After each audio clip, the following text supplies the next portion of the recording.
with Press Coffee. I'm here with Joseph Brodsky of 90 Plus, the founder himself. Joseph, I have a couple of quick questions. So we're excited to have you guys with us today. For years, if I see the word 90 Plus associated with a coffee, I know it's going to be something super special. Why is that? What is so great about your coffee?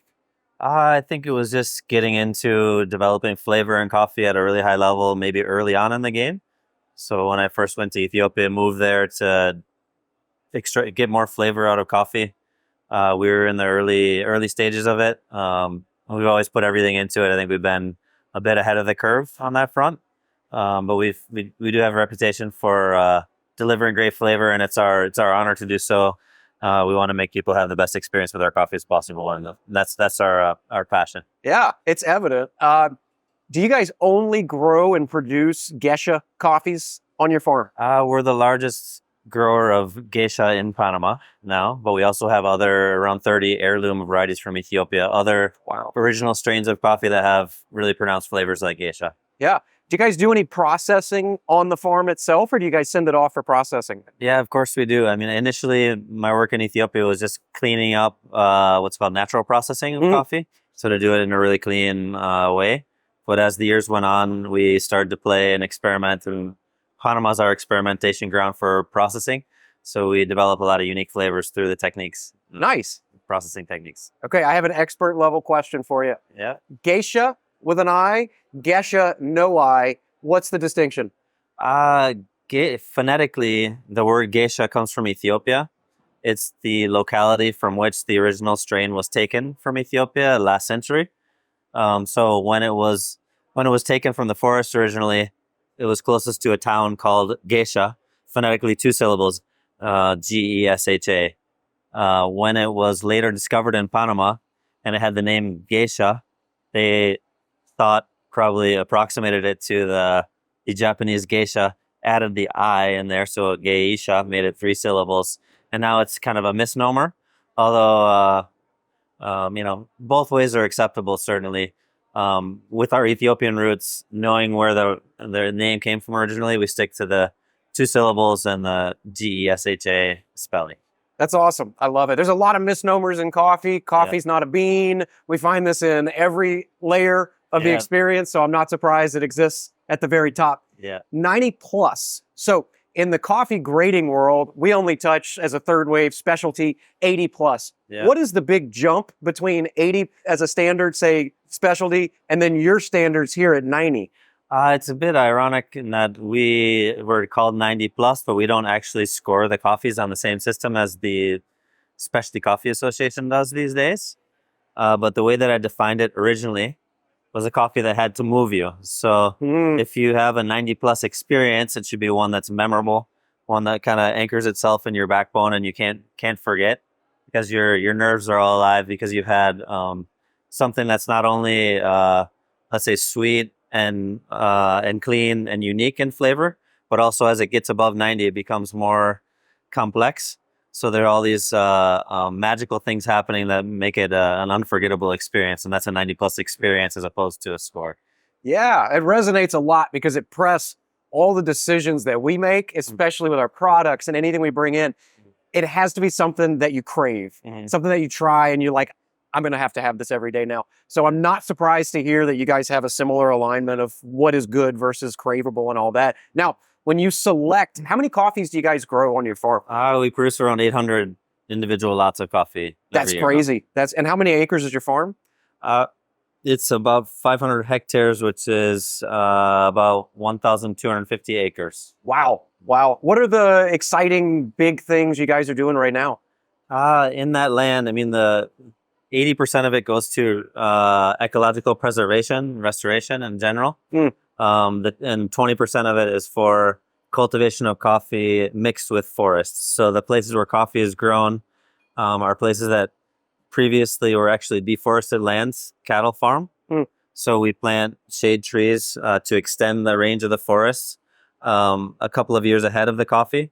And then we planted the coffee in the growing canopy subsequently. So we started that process in 2009, and now all of our 1,250 acres are covered with canopy, including 20% that has coffee forest, and then 80% which is just pure forest. Yeah. Well, I notice in our coffee classes and the general public we interact with, the ecological, the sustainability side, this comes up whether customers are aware of it and what you're doing with your practices or not. It seems to be a priority both on the consumer side and the production side. So I'm really relieved and happy to hear that with you guys. How has that changed kind of the way things work on your farm as you've kind of moved towards that? Well, it's highly costly to take that much land and produce that little coffee. But it's costly, let's say, for 1,250 acres and 100 permanent employees and 400 or 500 seasonal employees that come in during harvest and have to do things in a elevated way, and you have to pay more for chemical free, pesticide free cultivation and all the upgrades that come with having a forest with coffee inside of it. On the front end, that's very expensive. On this side of things, what we're going to be doing, going direct to consumers, educating people on that. Per cup, it costs around $1 per cup to completely transform the world on the ground. So it doesn't really, it doesn't break the bank to have a coffee that actually completely restores land and takes care of people, and you can get have your great taste and also have a healthy ecology behind it. Yeah. It's really easy to skip the ecological part because a dollar per cup is a significant premium. But for those that care about preserving land and having truly sustainable business, not just like a shade grown coffee that has a few banana trees planted in with coffee, but really a forest with coffee there, and people enjoying where they work and enjoying the waterfalls, hot springs, ancient historical sites that are in our properties that are more like national parks with coffee inside. To have all that costs around $1 a cup. To have half of that might cost 50 cents a cup. To get 25% of the way there might cost 25 cents a cup if the farmer is taking the measures to reforest, take care of people, and innovate in taste. So being at this point at the front lines here is a lot about education in terms of when you taste that difference in the cup, it's a result of not just some processing experiment, but it's also slow cultivation in forests and people that really care about what they're doing and paid well to do so. Yeah. You say $1 a cup, and that's the best value in the world right now when you actually taste the coffee and you see what complexity and fruity and over-the-top modern flavors can be. Mm-hmm. I do have a question because I get this a lot. Yep. When you have a coffee, or two coffees in this case, as good as these are, what's the best way to brew? Just as a stand, if you gave me the best coffee you've ever made, how would you tell me to brew it? I tell you that the industry tends to overcomplicate coffee extraction, coffee brewing. And in the end, you just have hot water and ground coffee, and you mix those together, and you're going to get, if the coffee is really great, it'll be very forgiving. So for the people at home, we want to try to make things simpler and simpler so that they can simply enjoy the ceremony of enjoying great coffee with, on their own or with their friends. It truly is just a matter of combining hot water and ground coffee and getting it to a color or a strength that you like, and then pouring it. So we're trying to make that simpler. You don't really need all these, total dissolved solids meters, and hot. Just need clean, good tasting water, hot, mixed with ground coffee, and you'll be able to get a good result as long as the starting product is very special. So as he's handing these out, I know we've got one washed and one anaerobic process. Are these both the same varietal of coffee, or are they different? They're both, actually in this case, it's two different varieties. But this type of flavor, these flavor differences can come from its main thing here is from the processing. Okay. So the gray cup, if you smell that first, this is a traditional washed coffee. It's a geisha variety, and this type of process where you remove the fruit from the seeds before they're dried, you get the citric and floral characteristics that come from this variety inside the seed. The rest of the coffee cherry also has great aroma and flavor to offer, meaning the fruit on the outside. Coffee's a cherry. So if you don't remove that fruit before it's dried and you ferment it together with the seeds, you get complexity in the aroma. It's It's a natural process coffee. I wouldn't say it's so much a result of its anaerobic fermentation. People think anaerobic ferments are very pungent and extreme. Yes. Where this one is more, it still has delicacy, and it's it's going to have a real nice soft mouthfeel in the black cup.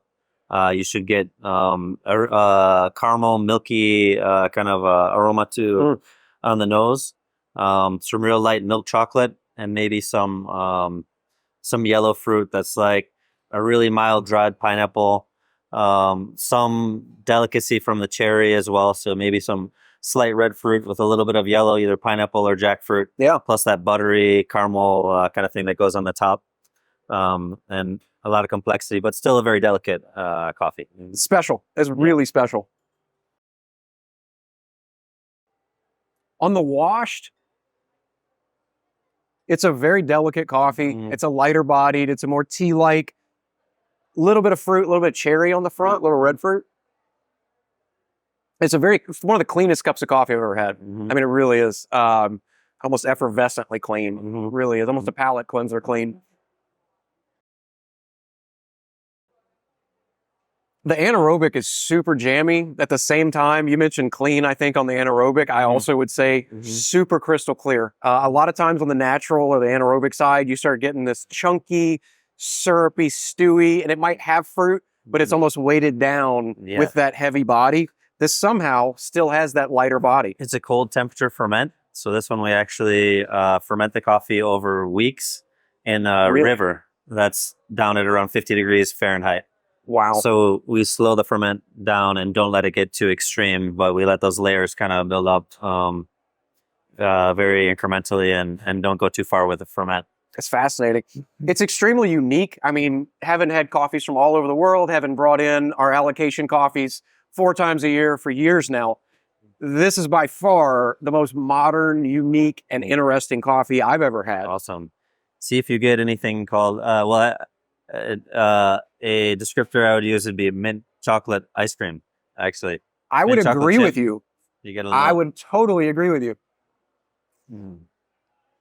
To relate it to something every day. Yeah. Yeah. Yeah, the mint, it comes up on the back, kind of like our Brazil minty. has a peanut buttery finish. This has that minty finish. A little minty, yeah. Super unique, super different. So we're excited to be bringing in 90 Plus for our next allocation. Excited to share these with the people of the world who have never had your coffees. Through press now, we're excited to have these. So Joseph, thank you for joining us. Thank you for bringing Mr. Chen to show off this amazing brewing method. We're so excited to have you guys. So keep an eye out. Our next allocation will be coming up from 90 Plus. Be sure to snag some while you still can. 90 Plus at presscoffee.com. Enjoy.